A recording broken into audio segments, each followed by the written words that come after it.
Everyone thinks a car payment is normal. It's just part of life, right? You grow up, you get a job, you buy a car, you make payments. But what if that normal decision is quietly destroying your future wealth? Because the car payment trap isn't about the car. It's about what the payment does to your life. And almost nobody connects the dots. Let's start with something simple. The average new car payment in America is now over $700 a month. Used cars are often over $500. That's not insurance, that's not gas, that's not repairs, that's just permission to own the car.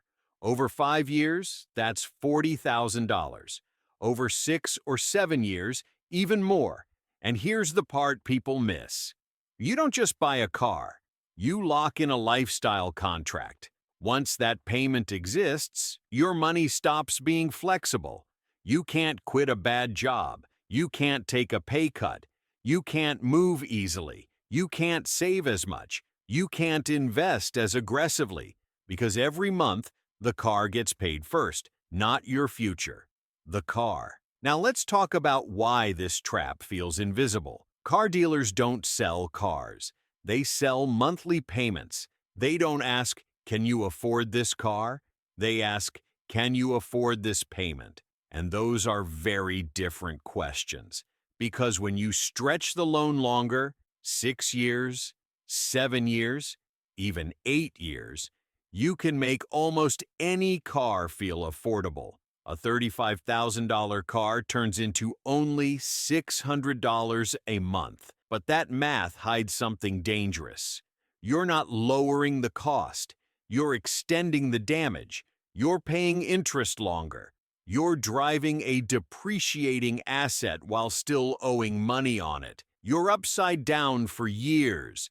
And if life happens, job loss, illness, emergency, you can't sell the car without bringing money to the table. That's how people get stuck. Now let's look at what that payment actually steals from you. $600 a month invested at a modest return can become hundreds of thousands over time, but instead, it becomes a car that loses value every year. This is why car payments don't just cost money. They cost opportunity. The real price of the car isn't $40,000. It's the house you couldn't afford, the freedom you delayed, the retirement you pushed back, the stress you carried longer than necessary. Now here's where the psychology kicks in. Cars are emotional purchases. They represent success. They represent adulthood. They represent "I made it." So people don't compare cars to investments. They compare cars to other cars. Well, this one is only $50 more per month. Well, this one has better features. Well, everyone at work drives something like this, but nobody asks the real question. What is this payment doing to my life? Because the trap isn't buying a nice car once. The trap is always having a payment. You finish paying off one car and immediately start another. Not because the car is broken, but because you're used to paying. So you upgrade. New payment, new loan, new cycle.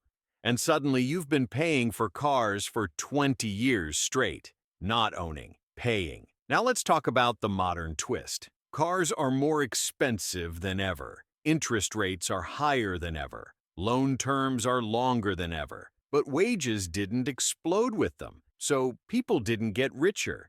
They just got better at financing, which creates a dangerous illusion. You feel like you can afford the lifestyle, but only because debt is doing the heavy lifting. This is how the middle class stays stressed, not poor enough to panic, not rich enough to relax, just trapped in monthly obligations. Now here's the part nobody likes hearing. Most people don't buy the car they need.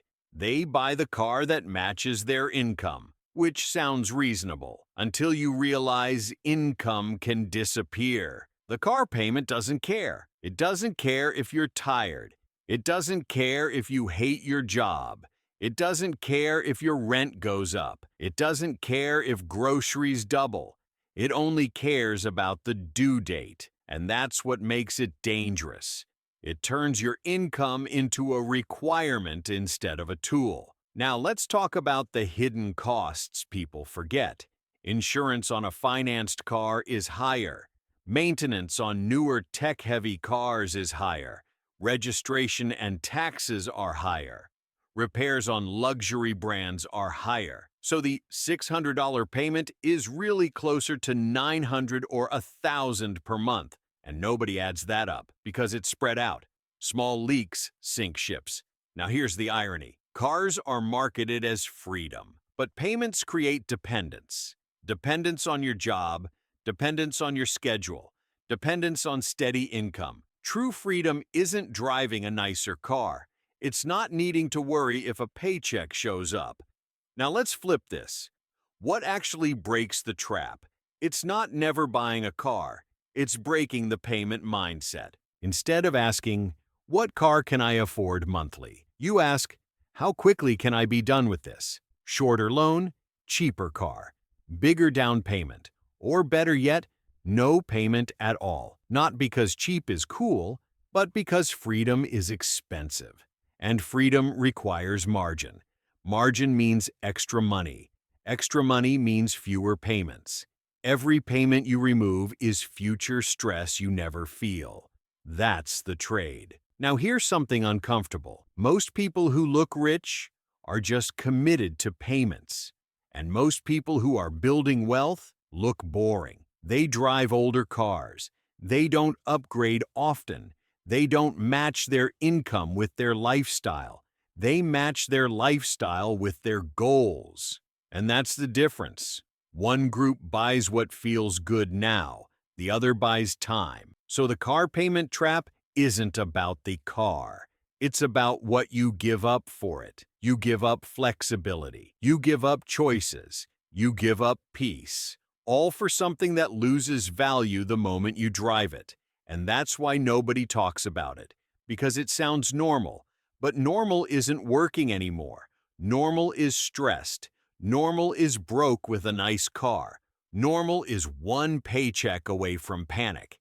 And the car payment is often the biggest chain, not because it's evil, but because it's constant. So if there's one question to walk away with, it's this. Is this car buying me comfort or costing me freedom? Because you can have either, but rarely both.